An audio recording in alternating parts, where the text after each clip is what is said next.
Hello बच्चों, स्वागत है आप सभी का आपके अपने YouTube चैनल केमग्रो अकेडमी में। तो पिछली क्लास में अपने कार्बोहाइड्रेट के बारे में बात की थी, और अगर आपने वो नहीं देखी है तो ज़रूर देख लेना, और PDF के लिए टेलीग्राम चैनल ज्वाइन जरूर कर लेना, और इसी तरह के मज़ेदार कंटेंट के लिए मैं फेसबुक और इंस्टाग्राम पर भी जरूर फॉलो करें।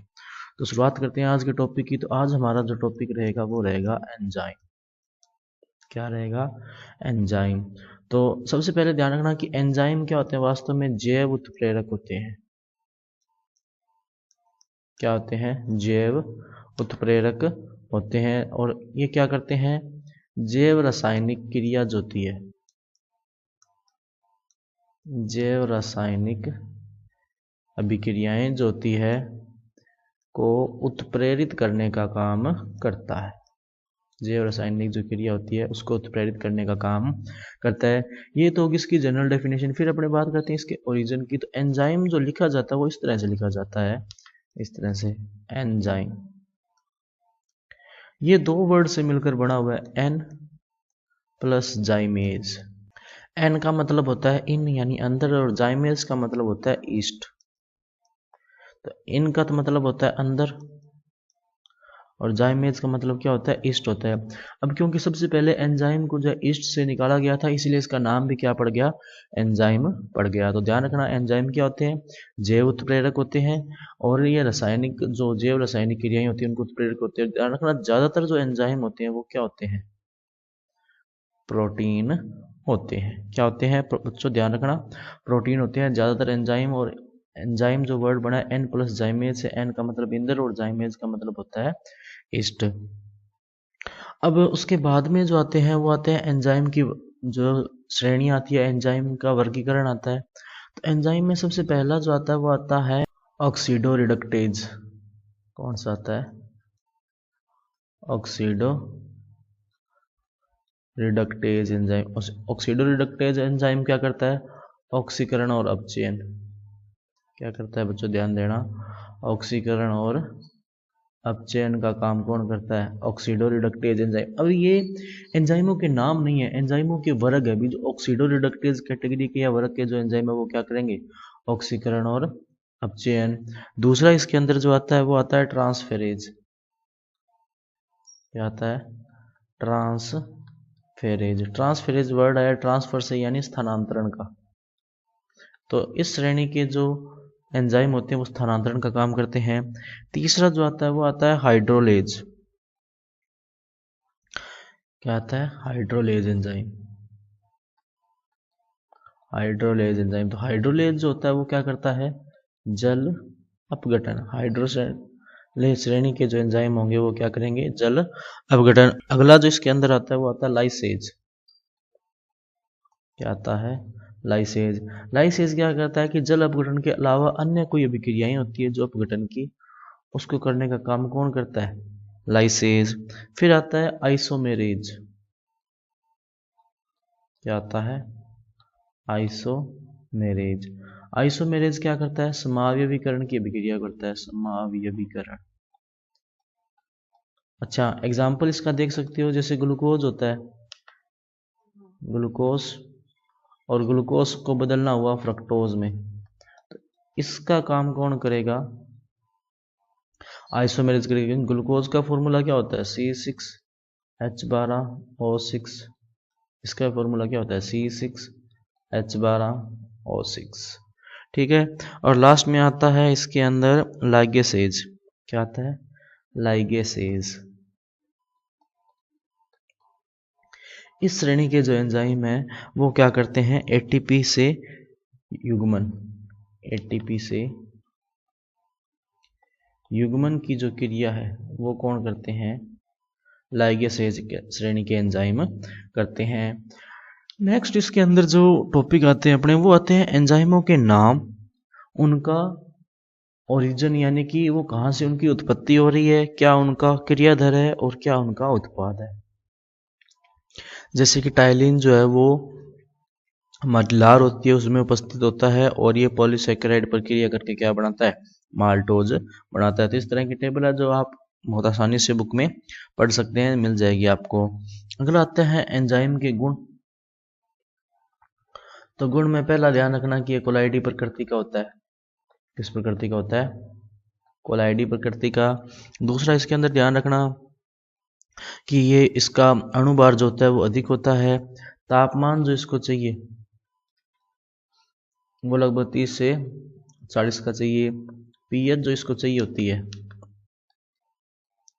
वो कितनी चाहिए? लगभग 6 से 8 पीएच। उसके बाद में अगला जिसके अंदर आता है कि इसकी प्रकृति क्या होती है? विशिष्ट होती है। प्रकृति क्या होती है?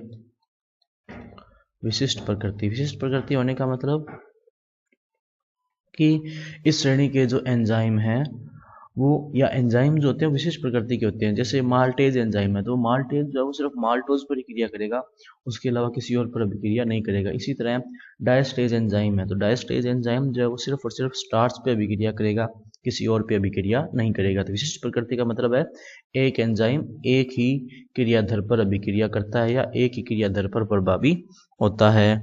या ये भी कह सकते हैं कि हर एक यौगिक के लिए अलग अलग एंजाइम होते हैं।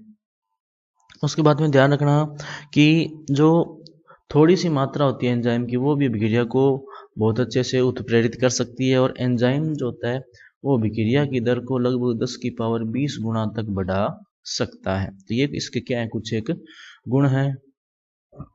अगला जो इसके अंदर आता है वो आता है क्रियाविधि। क्या आती है?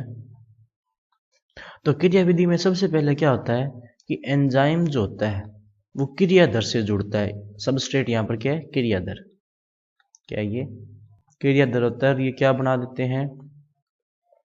एंजाइम क्रियाधर संकुल। क्या बना देते हैं?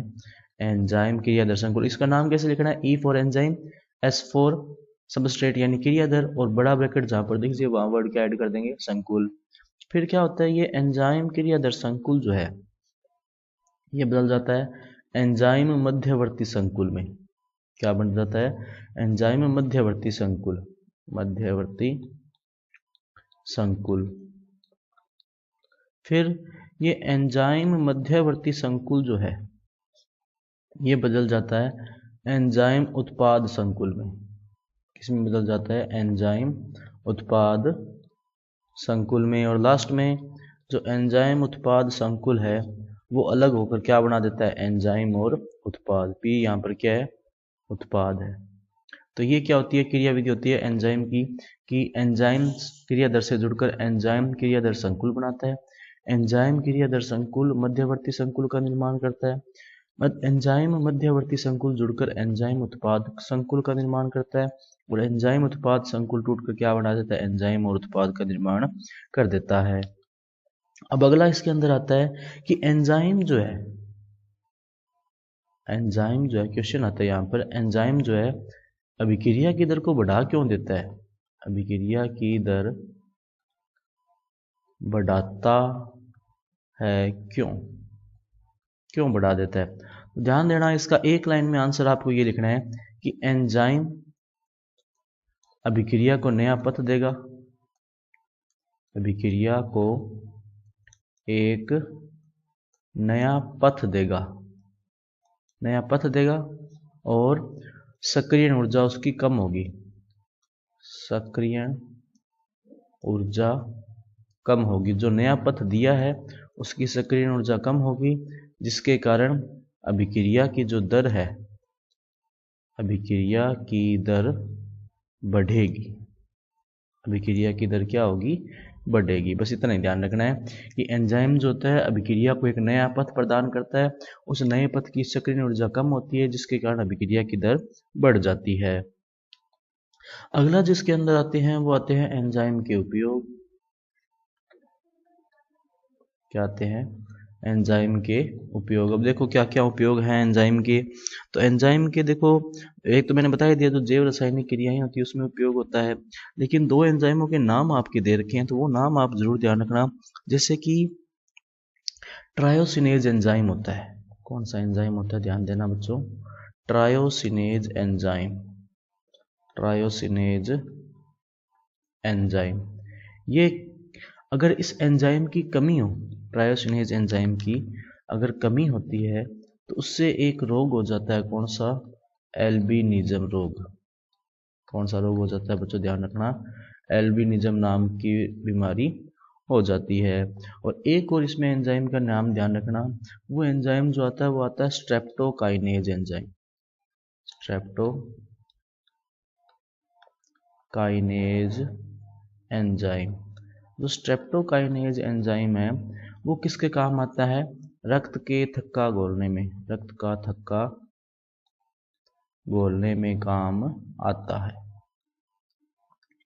स्ट्रेप्टोकाइनेज एंजाइम किस में काम आता है? रक्त का थक्का घोलने में काम आता है। तो ये भी आप थोड़ा ध्यान रखना कि स्ट्रेप्टोकाइनेज एंजाइम का उपयोग होता है किसमें? रक्त के थक्के को घोलने में। और इसी के साथ आपके एंजाइम टॉपिक जो होता है वो क्या हो जाता है? कंप्लीट हो जाता है। अगर आपका इससे रिलेटेड कोई डाउट हो या कोई सजेशन हो तो आप हमें कमेंट सेक्शन में बता सकते हैं। और अगर आपको इसकी PDF डाउनलोड करनी है तो आप हमारे टेलीग्राम चैनल से डाउनलोड कर सकते हैं, इसका लिंक जो आपको डिस्क्रिप्शन में मिल जाएगा। और इसी तरह के और एजुकेशनल कंटेंट के लिए आप हमें फेसबुक और इंस्टाग्राम के चैनल पर भी जरूर फॉलो करें, हमारी ऐप जरूर डाउनलोड करें जो आप प्ले स्टोर से डाउनलोड कर सकते हैं, उसका लिंक आपको नीचे डिस्क्रिप्शन में दिया हुआ है। तो मिलते हैं अगली क्लास में, तब तक के लिए पढ़ते रहिए। नमस्ते।